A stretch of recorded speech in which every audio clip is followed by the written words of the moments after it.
गुरुर्विष्णु गुरुर्देवो महेश्वरः गुरुर्साक्षात् परब्रह्मः तस्मै श्री गुरुवे नमः।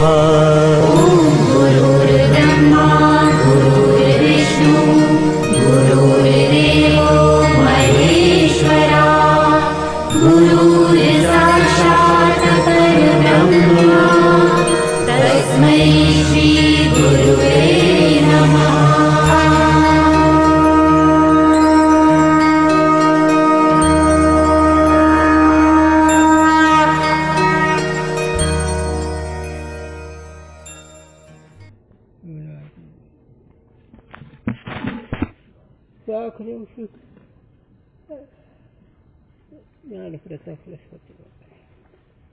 भगवानांची सुरंगनाथ अस्ति भाति प्रिय सिंधु में नाम रूप जंजाल लखिति ही आत्मस्वरूप निज हे तत्काल निहार।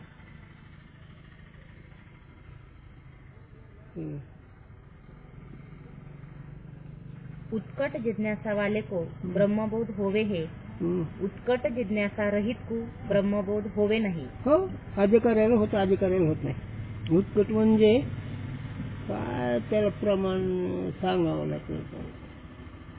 एकच उत्कृष्टाचं एकच उदाहरण जीवना वेगळे नसून त्याचा प्रकार बनवले ही उत्कृष्ट जिज्ञासा तू बाकी काय केले शास्त्रकाराने मंद मध्यम विचार सागरचा उत्तरांग विषय घेऊन दुसऱ्याचा काहे ते जिस पदार्थ की जिज्ञासा सहित बोध सामग्री होवे ता उत्कट जिज्ञासा सहित बोध सामग्री ते ताका बोध होवे हे। बोधाची सामग्री असते काय सामग्री बोधाची बोधाची काय सामग्री आहे सामग्री ज्याच्याजवळ त्या उत्कृष्ट अधिकारी आहे ना कोणत्या सामग्री आहे त्याच्याकडे विवेक वैराग्य समादेश विवेक वैराग्य 8 साधना श्रवण मनन निध्यासन आणि 8 साधना हे उत्कृष्ट हे सगळे जर असेल तर उत्कृष्ट अधिकारी आणि याच्यातलं काही कमी जास्त असेल मग ते मध्यम कनिष्ठ असेच आहे आणि हे सगळे जर असेल तर उत्कृष्ट अधिकारी उत्कृष्ट अधिकाऱ्याला ज्ञान होतं शब्द ज्ञान होतं अर्थ ज्ञान होतं अन्यथा जिज्ञासा सहित सामग्री ते अन्य सामग्री का बाद होवे हे। हा तर ते आहेच सगळं अनुभव आहे आणि परमार्थ सामग्री असली की प्रपंच विषयाचा बाद होतो थोडक्यात मग ते मठ बांधायचं शिष्य हे सगळं बाद होतो म्हणून एक गुरुजींची आठवण गुरुजींनी म्हणावं एका झाडाखाली साधून बसावं येईल त्याचा उद्धार करावा हे बाकीचे सगळे अडचणी आहेत म्हणून एक गुरुजी म्हणे फडाचे फटफड गडाचे घडघड आणि मठाचे मोठमोठ आणि का आहे ते कोण उद्धार व्हायचा मग हे सगळे नको सांगायला एवढे उत्कृष्ट अधिकारी म्हणून जेवणा वेगळी असोरे तैसा तुका तळमळी आपला करता का या साधकाच्या विचारामध्ये ते मागचं सगळं असतं विवेक वैराग्य समाधी षटक मोक्ष विवेक पक्का झालं की सगळी साधना आपोआप येतात म्हणून ते विवेक किती सुंदर लक्षण केलं किती व्याख्या आत्मा सप्त अविनाशी क्रिया रहित आणि त्या जोडी सगळे विनाशी नाशवंत हे जर निश्चित ठरलं का जाईल त्याला आपोआप वैराग्य येईल आपोआप इंद्रिय ताबा हे सगळं होतं की म्हणून विवेक हे सगळ्या साधनाचं मूळ आहे ही सगळी साधना आणि असे जे साधना युक्त उत्कृष्ट त्याला ज्ञान होतं लौकिक पदार्थों की जिज्ञासा और तिनके प्रत्यक्षाधिक बोध की सामग्री का सर्वदा जागृत काल में संभवे है। साथे जिज्ञासा रहित ब्रह्मबोध की सामग्री का बाद होवेगा। हो, आता हे जागृत सगळे पदार्थ आहेत ना, पंचविषय आहेत, त्याचा व्यवहार आहे, ते सामग्री आहे. मग त्या सामग्री जर असेल तर ब्रह्मज्ञानाच्या सामग्रीचा बाध होईल, असे संशय थोडसा. याते लौकिक पदार्थन के जिज्ञासा सहित प्रत्यक्षादि बोध की सामग्री के बाध वास्ते ब्रह्म की उत्कट जिज्ञासा चाहिए. बस. याला दुसरं एक दृष्टांत दिलता, थोडं सांगा दृष्टांत. गुरुने सांगितलं पैठणचे नाथ आणि त्याच्याकडे एक माणूस येतं, माझा उद्धार करा. थांब, नाही नाही म्हणलं, माझं बैल नांगरचं राहिला, हे राहिलं. पुन्हा दुसऱ्या वर्षी जा म्हणलं, दुसऱ्या वर्षी अशा 2-3 वेळेस फलला येणं जाण केलं. म्हणजे महाराज मला या जात म्हणतो केव्हा उद्धार करतो. म्हणलं थांब, म्हणजे आज तुझा उद्धार करतो. आणि गेले गंगेला घेऊन. चल म्हणलं आता गंगेला जाऊ. आणि ते नाथ होते, त्याला धरलं, त्या ढवात बुडीने वर उभा राहिले नाथ. 1 मिनिट 2 मिनिटं उठलं आणि दिलं सोडून. का म्हणले महाराज सगळं थांब म्हणले, तुला काय वाटेल बरं पाण्यात मी उडील.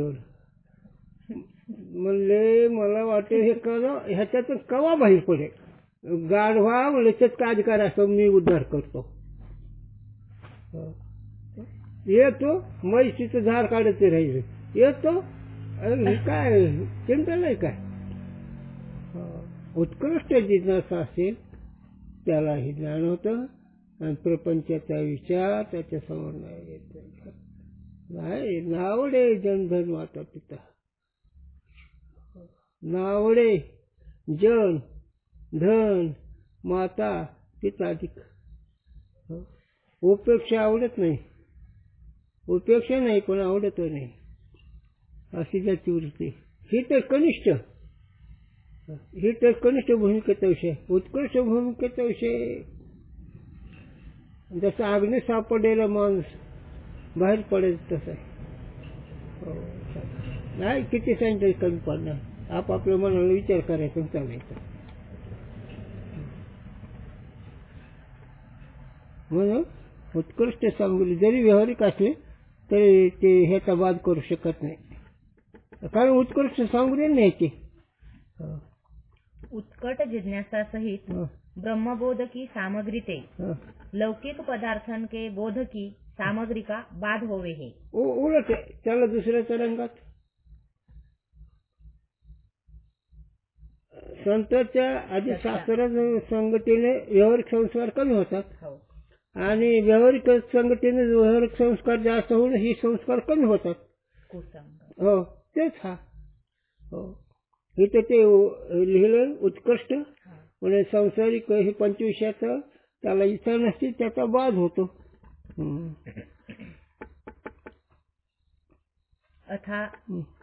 अथतो ब्रह्म जिज्ञासा ते सूत्रच आहे.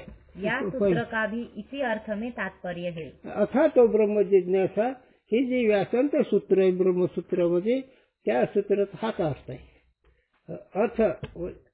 अर्थ या शब्दाचा अर्थ केव्हा, ज्याची कर्मोपासना झाली तेव्हा, ज्याला ब्रह्म इच्छा झाली तेव्हा. अर्थ हे पद महाभारत सामग्री वाचक आहे. आता निश्चिंत, आता म्हणजे मी घरी पंढरीला आलो म्हणून महाभारत सगळं सुटलं तसं. आता ब्रह्म जिज्ञासा तर ब्रह्म जिज्ञासा ब्रह्मची इच्छा उत्कृष्ट मात्र. यद्यपि व्याख्यानकारों ने विचार में जिज्ञासा पद की लक्षणा कही है और कर्तव्य पद का अध्याहार कहा है. आता ग्रंथ लेखकाने काय केलं, आता विचाराने जिज्ञासा पद की लक्षणा कही है. जिज्ञासा पदाचे लक्षण म्हणजे जिज्ञासा म्हणजे इच्छा कशी असते, लक्षण म्हणजे त्याची काय लक्षण आहे, त्याचे काय खूण, तर त्याचे काय खूण आता ते अधिकार आल्यावर कळायला. हो त्याला एकच सकल चिंतन आलं, व्याली वेदना जाणे वांचका जाणे. तसं जो अधिकारी आहे त्याच्या मनाचे, त्याचे इंद्रियाचे, त्याचे काय लक्षण ते वेगळे असतात. पहिला तो व्यावहारिक लोकात बसत नाही. दुसरा तो विषय चिंतन सांगितलं राहत नाही. चिंतन सह राहतच नाही. मग ते शास्त्राध्ययन असेल तर ते काय गुरुजी कोणते पाठ घ्यायचा. आबांची गोष्ट आठवली. आबांच्या काळात आबांनी मला सांगितलं, दोघं बसलेले आबा बोलायचे वजन म्हणजे हुलकुत्रे एक मास्तर होते म्हणजे मला त्यांचा हुलकुत्रे गुरु आणि त्यांच्याकडे मी शिकायचं गीता भगवद्गीता संता हे शिकलो. हा आबाची गोष्ट. एडशीला एक गुरु होते हे त्यांचं आडनाव हुलकुत्रे आणि ते होते तिकडे एक काहीतरी बघ ओपळा एक काहीतरी आहे आणि तिथे ते होते आणि मी होतो लहान 10-12 वर्ष. मग मी जायचं मग चिंतन घ्यायचं एका झाडाखाली जाऊन बसायचं. तर पुढे म्हणले इतके ते मला भ्यायचे. मी जर गेलो तर असं टिकून बसलं असे बसून धोतर असं व्हावं. आबांचं असं होतं. मला बैठलं.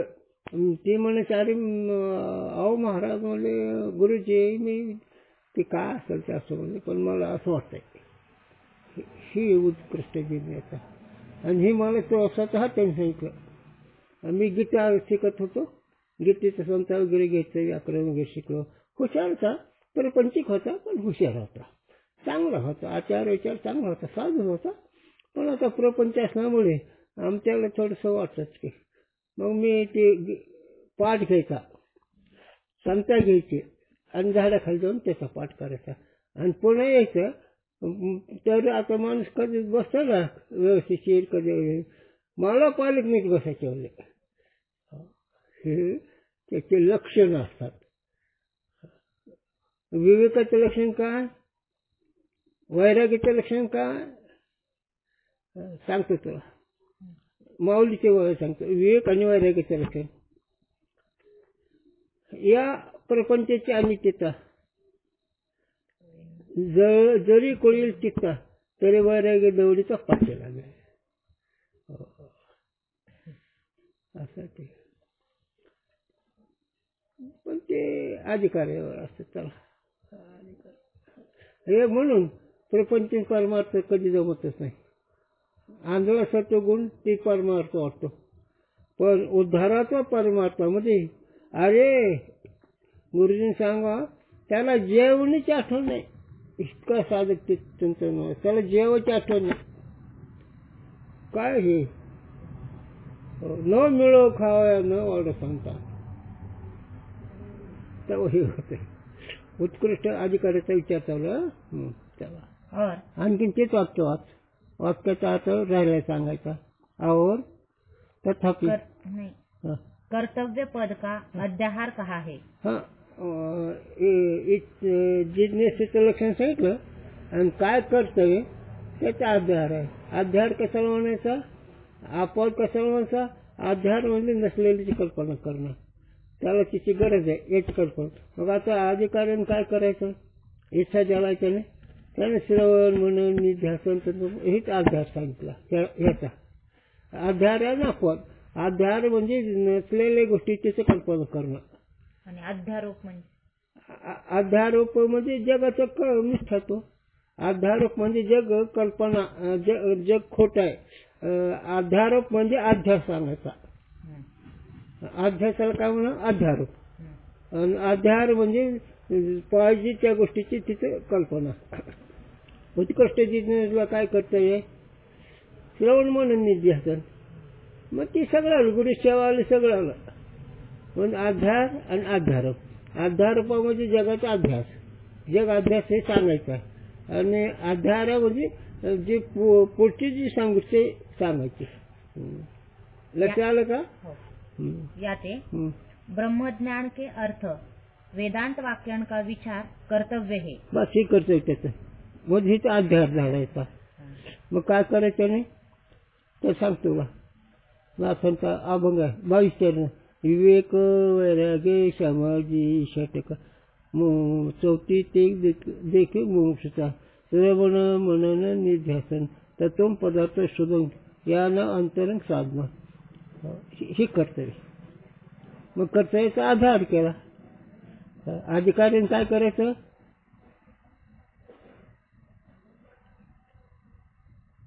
चिंतन करायचं परवाचं, वरतीनं अनात्म्याचा त्याग करायचा, आत्म्याचा त्याग करायचा, हे सगळं.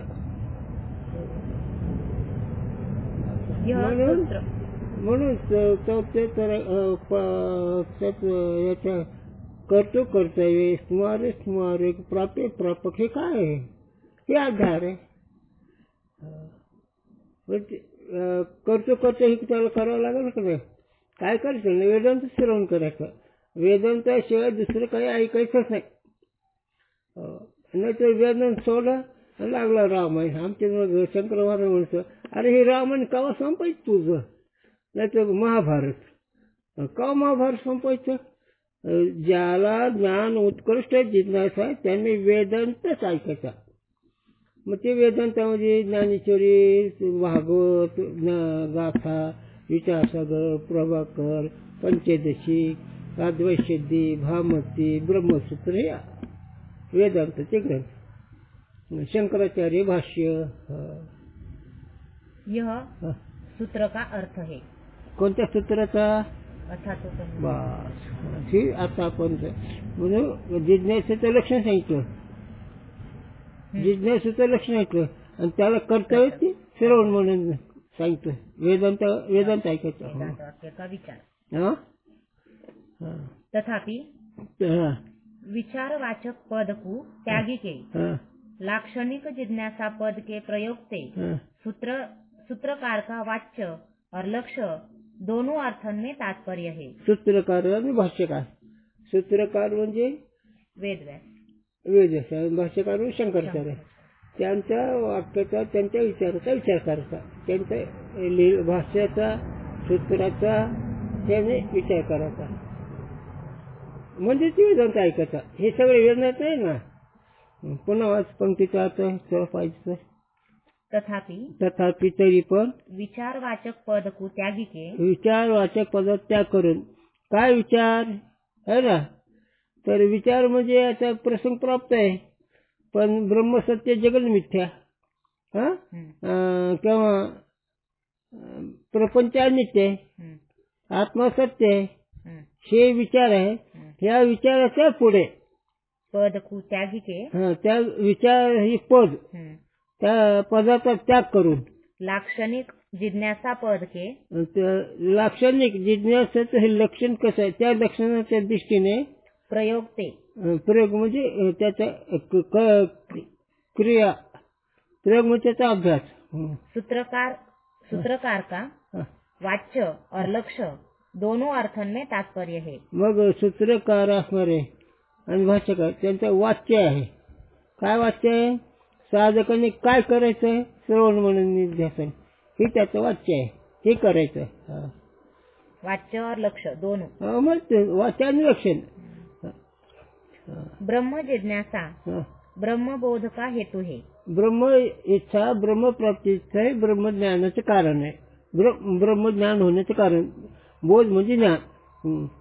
यह वाच्य अर्थ है. मग काय वाच्य अर्थ? ब्रह्म जिज्ञासा है ना, हे वाच्य अर्थ. मला ब्रह्म प्राप्ती व्हावी अशी जी इच्छा ती वाच्य अर्थ झाला. और एक शब्द से लक्षणावृत्ती और शक्ति वृत्ती से दो अर्थ का बोध होवे नहीं. म्हणजे एका पदाने दोन्ही अर्थाचा बोध होत नाही. शक्य अर्थाचा होत नाही आणि लक्षण अर्थाचा होत नाही. एकाच पदाने एकच अर्थाचा बोध होतो. या प्राचीन उक्ती का गंगायाम मीन घोषो. या प्राचीन मागं जी युक्ती सांगते, गंगायाम घोष हा गौळवाडा आहे, हे मागं युक्तीचा दर्शन दिलेलं आहे. या प्राचीन उक्ती का प्राचीन मागे सांगितलेलं गंगायाम मीन घोषो या वाक्य में व्यभिचार होने से श्रद्धा योग्य नहीं. आता ही तर गंगायाम मीन घोष म्हणजे गंगाच्या ठिकाणी मासे आहेत. मीन म्हणजे मासे, तिथे असं त्याचा उच्चार आहे. या वाक्य में, या वाक्यामध्ये व्यभिचार होने से वेगळेपणा होत असल्याने श्रद्धा योग्य नाही. हे वाक्य बरोबर नाही. श्रद्धेला ही विचारायला सुद्धा योग्य नाही. गंगायाम मीन घोषो या वाक्य में गंगा पद के वाच्य अर्थ का मीन से संबंध। आता गंगा पदाचा गंगायाम मीन घोषो मीन घोष, आता गंगा या पदाचा वाच्य मीन से मीनशी म्हणजे माशाशी संबंध मीनाचा त्या गंगेचा आणि त्या मीनाचा संबंध और आणि लक्ष्य अर्थ का आणि लक्षार्थाचा घोष से संबंध होवे हे। म्हणजे लक्षार्थ त्याचा उच्चार केल्याने त्याचं ज्ञान होतं. घोष म्हणजे उच्चार करणे. याते म्हणून गंगा के प्रवाह में मीन है म्हणून गंगाच्या प्रवाहामध्ये मासे आहेत और तीर में घोष है आणि तीर में त्याचा उच्चार आहे. गंगायाम घोष. आता गंगा या पदाचा अर्थ प्रवाह नदी. गंगा या पदाचा अर्थ काय झाला? प्रवाह म्हणजे उच्चार कोणता? गंगाया. गंगा ही उच्चार झाला पण त्याचा देव नदीचा प्रवाह आहे. इथं घोषच्या वर घर लिहिलंय. घोष शब्दाच्या वर घर लिहिलंय. घर बर. और तीर में घोष है यह वाक्य का अर्थ है. आणि तीर म्हणजे ते दोन्ही बाजूचे जे आहे ना काठ काठ त्याला तीर या शब्दाचा अर्थ होतो. ग्रंथकारों ने यद्यपि सूत्र के अनेक अर्थ लिखे हैं. आता जे काही ग्रंथकार आहेत ते सूत्रकार त्यांनी अनेक अर्थ लिहिले तथापि तरी अनेक अर्थ सूत्र का भूषण है. अनेक अर्थ करणं हे त्या सूत्राचं भूषण आहे. ते आपलं विद्वतेचं वर्म आहे. विचार की न्यायी जिज्ञासा में विधि का संभव है. आणि जिज्ञासा म्हणजे त्याचा विधी काय आहे, त्याचा आचार काय, त्याचे वागणूक काय, त्याचं ध्यानधारणा काय हे कशामध्ये विधी का संभव है अथवा नाही. आधी कार्यामध्ये विधीचं संभव आहे अथवा नाही. विधीचं त्याला संभव आहे किंवा नाही त्याच्याकडे. इस अर्थ के लिखने में ग्रंथ की वृद्धि होवे हे याते लिखा नाही. आता त्याचे वागणूक काय, त्याचं ध्यानधारणा काय हे सांगण्यामध्ये ग्रंथाचा विस्तार म्हणून लिहिले नाही. पण साधकाचा विधी काय तर साधकाचा विधी नाथन लिहिला. चिरंजीव पद वाचा म्हणजे कळेल.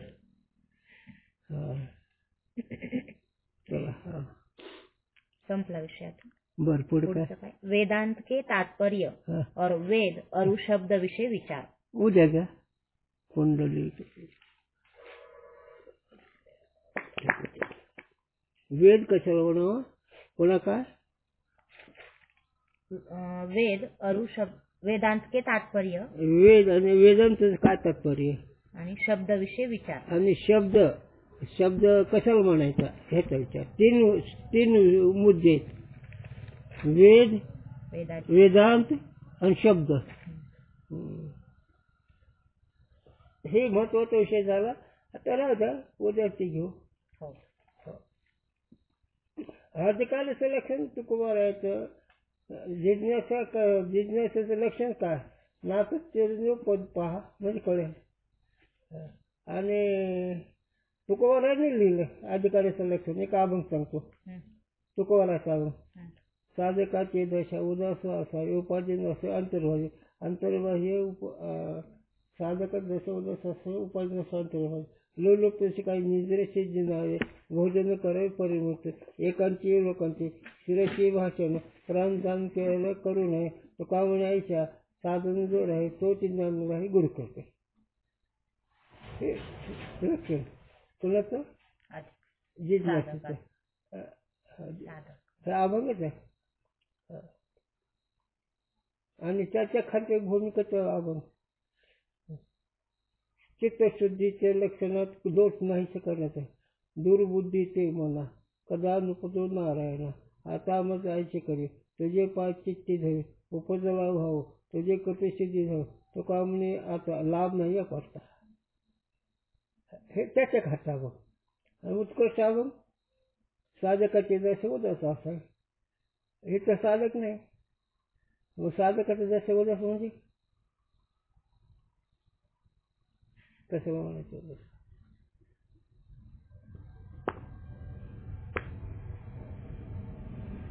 उदास कसं म्हणायचं? प्रपंच गोष्टी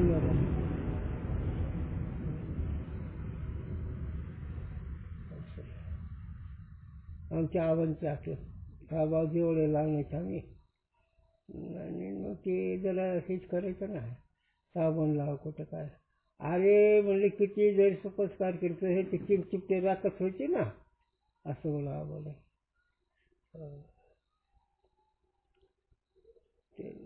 येतंय कसं आजची एक आता गुरुजी तर बोलायचा विषय नाही गुरुजी एकदा सांगितलं आता दीपावली आली आता सणाचं काय करायचं फराळायचं काय म्हणलं एक पोटवर लिंबाचा पाला आणायचा ते वाटायचा एवढे एवढे गोळे कसले तरच घ्यायचा ते डोळे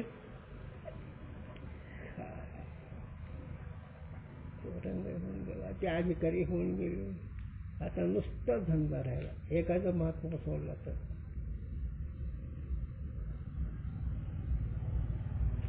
ते नुसते बोलत नव्हते ते करीत नव्हते गुरुजी त्यांना एक 5 एकर वसुलीचा बाग द्यायचा साधका कसा व्यापारी एखाद्या सावकाराने गुरुजी हे विद्यार्थी 75 विद्यार्थी हे माल खरेदी करा त्यांचे कपडे लत्ती खाणं पिणं काही दिवस घेतले मग ती विद्यार्थी त्या बागात जाऊन ते काम करू लागले एक दिवशी विद्यार्थी गुरु काय बरं आता हे विद्यार्थी किंवा कामच आहे मग एक दिवस थोडक्यात सांगायचं म्हणले घासलेचे डबे आणा आणि काढायचे पैसे आणा म्हणजे कसं तुम्हाला काय करायचं सांगितलं करायचं मग घासलेचे डबे आणले 2-4 काढायचे ओतावणी चौकडून दिवस फुकून भाग कारण साधकाचे नुकसान व्हायला लागले ही त्यांचं होतं ते होऊनच गेलं आता ते आता नाही ते आता हे तर पुढे होणे नाही 5 एकर मोसंबीचा बाग लाखो रुपयाचे उत्पन्न फुकून दिलं साधकाचे नुकसान होती चाललं मी पाठ सांगतो ते येऊन काम करतो ते डोक्यात बसत नाही त्यांचा पाठ हां आता महात्मा होता ते होता असतं मैं बेटा त्याला कल्याण हो जाएगा कसं काय तुझं झालं कल्याण ठेवायला त्याची गोष्ट बरं का गुरुजींची स्थितीच होत आबांची झालं गुरुजी स्थितीच होत तशी नाही एवढं त्यांचे पैसे घेतले चोराने गिरवले काय नाही बोल ह्या ठिकाणी गेले त्या ठिकाणी जाऊन बसले आयुष्य हाणावाणी करतो हे अधिकाऱ्याचं लक्षण आहे तेव्हा हे सांगतो